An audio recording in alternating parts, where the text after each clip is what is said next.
మన వరుదు కార్యక్రమాన్ని నెక్స్ట్ డేకి వాయిదా ఇస్తున్నాం. ఈ వారం రోజుల పాటు ఈ జిల్లాలో ఉన్నటువంటి ముఖ్యమైనటువంటి తెలంగాణ సాయుధ రైతాంగ పోరాట యోధుల యొక్క స్తూపాల దగ్గర గ్రామాలకు వెళ్ళి నివాళులర్పించడం జరిగింది. దీనికి జిల్లా పార్టీ నాయకత్వం మొత్తం కూడా ఒకటి అందరూ ఈ కార్యక్రమంలో పాల్గొన్నారు. ముఖ్యంగా ఏఐఎస్ కాంగ్రెస్ పిల్లలు మొత్తం కూడా ఈ వారం రోజుల కార్యక్రమంలో 5 రోజుల కార్యక్రమంలో ఉదయం సాయంత్రం వరకు జరిగిన కార్యక్రమాలు పాల్గొన్నారు. జిల్లా సెంటర్ ఉన్నటువంటి నాయకత్వం కూడా అందరం 4-5 కార్లు ఒక వ్యాన్ వేసుకొని అన్ని గ్రామాల్లో వెళ్ళి తెలంగాణ సాయుధ రైతాంగ పోరాట అమరవీరుల స్తూపాల దగ్గర శ్రద్ధాంజలి ఘటించి నివాళులర్పించడం జరిగింది. ఏదేమైనా సరే 76వ వార్షికోత్సవ సభ ఇది. ఈ 76 సంవత్సరాల క్రితం మహాంతర పోరాటం, మన పూర్వీకులు చేసిన మహోన్నత పోరాటం, ఈ తెలంగాణ గడ్డ మీద నిజాం నవాబు తన కృత్యాలకి ప్రజాకారులు, దేశముఖులు, వాళ్ళ యొక్క తాబేదారులు సామాన్య ప్రజల మీద సాగించిన దమనకాండకి నిరసనగా బట్టి ఆ రోజున సాక్షలై దౌర్జన్యంగా దూకు చేసిన అప్పటికే సంఘం సభ్యత్వం తీసుకున్న ఐలమ్మ సంఘం దగ్గర రావడం, సంఘం గుర్పలు తీసుకొని పోయి విష్ణు దేశం వ్యతిరేక నిలబడి ఆ పంటని ఆ ఇంట్లో చేర్చి తర్వాత జరిగినటువంటి ఊరేగింపుల మీద దాడి చేసి దొడ్డి కొమరేని హతమార్చిన పరిస్థితి మనకు తెలుసు. ఆ విధంగా అంతకుముందే 44లోనే రజాకార్ విష్ణు రామచంద్ర రెడ్డి గుండాలు షేక్ బందయ్యని హత్య చేసిన పరిస్థితి చూసాం. 46లో దొడ్డి కొమరయ్య అమరుడైన తర్వాత అనేక విధాలుగా గుర్తుల సంఘం బట్టి ఒడిశాలతో సామాన్య ప్రజలు దొరలకు వ్యతిరేకంగా వీధి పోరాటం నిర్వహించిన చరిత్ర మనకు తెలుసు. ఆ పోరాటం వల్ల కొనసాగుతున్న దశలోనే 1947 ఆగస్టు 15న భారతదేశం స్వతంత్రం రావడం, నిజాం తెలంగాణని ప్రత్యేక దేశంగా ప్రకటించుకొని ఈ దేశాన్ని భారతదేశంలో విలీనం కానీ అని చెప్పి బహిరంగ పిలిపించిన నేపథ్యంలో అప్పటికే ఆంధ్ర మహాసభ నాయకత్వాన కమ్యూనిస్ట్ పార్టీ గుర్తుల సంఘం పేరుతోటి అప్పటికి ఉద్యమాలు, దొరలకు వ్యతిరేక ఉద్యమాలు సాగుతున్న దశలో ఈ నిజాం నవాబుని గద్దెదించి తెలంగాణని యూనియన్లో విలీనం చేయాలంటే సాయుధ పోరాటం తప్ప మరో మార్గం లేదని చెప్పి ఆ రోజుకి పార్టీ నాయకత్వం ఇచ్చినటువంటి రావి నారాయణ రెడ్డి గారు, బొద్ద ఎల్లారెడ్డి గారు, మగ్దు మొయినుద్దీన్ గారు 1947 సెప్టెంబర్ 11న సాయుధ పోరాటం ద్వారా నిజాంని గద్దెదించాలని చెప్పి ప్రజలకి పిలిపివ్వడం జరిగింది. ఆ పిలుపుని అందుకొని వేలాది గ్రామాల్లో దొరలకి దేశముఖులకు వ్యతిరేకంగా పెద్ద ఎత్తున ప్రజలు తిరుగుబాటు చేశారు. ఆ తిరుగుబాటు దాదాపుగా 1500-2000 మంది అమరులైన తర్వాత 1947 సెప్టెంబర్ 11న యూనియన్ సైన్యాలు అప్పటికే దొరలంతా హైదరాబాద్ నగరం చేరటం, 3000 గ్రామాలు విముక్తి చేశారు, 10 లక్షల ఎకరాలు భూమి పంచారు.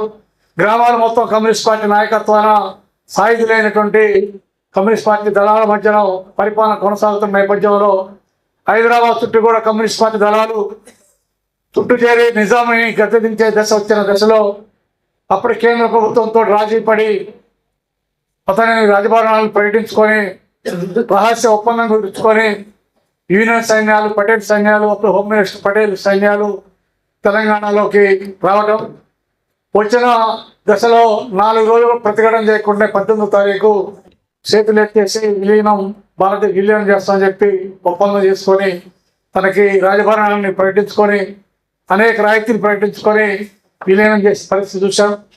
తర్వాత జనరల్ చౌదరి నాయకత్వం మిలిటరీ మళ్ళీ గ్రామాల మీద ఎవరైతే దొరలు, దేశముఖులు హైదరాబాద్ నగరం పట్టారో వాళ్ళందరికీ కద్దరు టోపీలు తగిలిచ్చి, కాంగ్రెస్ జెండా తగిలిచ్చి గ్రామాల మీదకి వచ్చి ఏదైతే కమ్యూనిస్ట్ పార్టీ నాయకత్వాన గ్రామాల్లో పంచిన భూములు సాధించుకుని హక్కుల్ని హరించడానికి మళ్ళీ దండయాత్ర వచ్చి దాదాపు 2,500 మంది మళ్ళీ ఈ యూనియన్ మిలిటరీ దళాల్లో అమరులైన చరిత్ర మనకు తెలుసు. ఆ విధంగా 4,500 మంది తెలంగాణ సాయుధ రైతాంగ పోరాటంలో ఎర్రజెండా నాయకత్వాన అమరులైనటువంటి చరిత్ర మనకు తెలుసు. ఒక్కొక్క చరిత్ర, ఒక్కొక్క వీరగాథ, ఒక్కొక్క ప్రాంతం అనేక ఉద్యమాలకు ప్రేరణించిన ప్రాంతం. ఆ రోజున గుండ్రాంపల్లి కానీ, బైరాన్పల్లి కానీ, పరకాల కానీ ఇలాంటి పెద్ద పెద్ద గ్రామాల్లో వందల సంఖ్యలో సాధారణ ప్రజలు ఆయుధాలు లేకుండా ఆయుధాలు ఉన్నటువంటి ప్రజాకార సైన్యానికి ఎదురుగా నిలబడి తమ అమూల్యమైన ప్రాణాలు ఇచ్చారు. మన శ్రీనివాసరావు గారు, గంగవరపు శ్రీనివాసరావు గారు లాంటి వాడు చివరి తోటాకి తనే కాల్చుకొని వాళ్ళ ప్రజాకారుల చేతిలో సావద్దని చెప్పి తన చివరి గుండుగా తనే కాల్చుకొని మరణించారు. గోపాలరెడ్డి ఆ పాట ఇప్పటికి కూడా పెద్ద పెద్ద వాళ్ళకి తెలుసు. సైసై గోపాలారెడ్డి ఆ పాట వింటే తెలంగాణ మొత్తం ఉరుగు తొలగించిన పరిస్థితి మనకు తెలుసు. వీరోచితంగా పోరాడి అమరుడైనటువంటి అనేక మంది, వేల మంది ఈ తెలంగాణలో ఏ చెట్టునడిగా ఏ పుట్టనడిగా తెలంగాణ సాయుధ పోరాటంలో కమ్యూనిస్టుల పాత్ర అనన్యమైంది. అలాంటి గొప్ప చరిత్ర ఉన్నటువంటి నేపథ్యంలో మనందరం కూడా మన తండ్రులు, మన తాతలు, మన కుటుంబ సభ్యులు ఎవరో ఒకరు తప్పనిసరిగా తెలంగాణ సాయుధ రైతాంగ పోరాటంలో పాల్గొన్న కుటుంబాలే. 199% కుటుంబాలు తెలంగాణ ఉన్నటువంటి కుటుంబాలు మొత్తం కూడా ఊరికి ఒకళ్ళు ఇద్దరు ద్వారా, లేకపోతే ఆ ఊరికి పోలీస్ పెట్టలు, లేకపోతే పట్టువారు 5-10 మంది ఆ రాజు యొక్క బంట్లు తప్ప సాధారణ ప్రజలందరూ కూడా ఆ సాయుధ పోరాటంలో పాల్గొని అనేక చిత్రహింసలు గురైనటువంటి పరిస్థితి తెలుసు. అనేక కుటుంబాల చరిత్ర చదివితే ఒక్కొక్క కుటుంబాన్ని తెలంగాణలో ఒక్కొక్క విరోచితమైనటువంటి పోరాటం. పార్టీ సహాయ కార్యదర్శి దండి సురేష్ గారిని పేరు మీద కోరుతాను. అలా తెలంగాణలో ఉన్నటువంటి సాధారణ ప్రజలందరూ కూడా తెలంగాణ సాయుధ రైతాంగ పోరాటం కాలంలో అనేక ఇబ్బందులకి, చిత్రహింసలకి, లాఠీ చార్జీలకి, పోలీసు అకృత్యాలకి బయటటువంటి పరిస్థితి తెలుసు. మన బైరాన్పల్లి లాంటి దాంట్లో మహిళని పట్టలో చేసి బతుకమ్మలాడిచ్చిన నీచ సంస్కృతి ఆ సాయుధ పోరాట కాలంలో ప్రజాకాలు చేసినటువంటి ఆ కృత్యాలు మనం చూసాం. అనేక మందిని కాంగ్రెస్ని కట్టేసి కొట్టి, కీళ్ళు ఎరగొట్టి, గుండు సూదులు కొట్టి, రకరకాల చిత్రహింసలను పెట్టి మానసికంగా, శారీరకంగా అనేక కృత్యాలు చేసినట్టు కూడా ఒక్క కామ్రేడ్ కూడా నోరు తెరిచి రహస్యం చెప్పని గొప్ప పోరాట ఎదురు కన్నా గడ్డ ఈ తెలంగాణ గడ్డ. అలాంటి గడ్డ మీద చేసిన మహోన్నత పోరాటానికి ఈరోజు ఒక్కొక్కరు ఒక్కో రంగు పెట్టి రకరకాల దాన్ని వాళ్ళకి ఆపాదించుకోవాలని చెప్పి చూస్తున్నారు. ఎవరేం చేసినా అది భారత కమ్యూనిస్ట్ పార్టీ నాయకత్వాన, సిపిఐ నాయకత్వాన సాగిన మహోన్నత పోరాటం. ఆ పోరాటంలో చీలిన కొంతమంది కమ్యూనిస్టులు ఆ రోజు పనిచేయచ్చు, కానీ ఆ పోరాటానికి వారసత్వం మందే, కమ్యూనిస్ట్ పార్టీదే. ఎవరెన్ని చెప్పుకున్నా, ఎవరేం చేసినా ఆ పోరాటాన్ని నీరుగార్చని చెప్పి, లేకపోతే బలహీనపరిచారని చెప్పి, రివిజిస్టులు అయ్యారని చెప్పి రకరకాలు పేర్లు పెట్టి మన పార్టీ ఎన్ని రకాలుగా చేసినా సరే ఈ 100 సంవత్సరాలు రేపు డిసెంబర్ 25కి మన పార్టీ స్థాపించి 100 సంవత్సరాలు అడుగు పెడతాబోతున్నాం.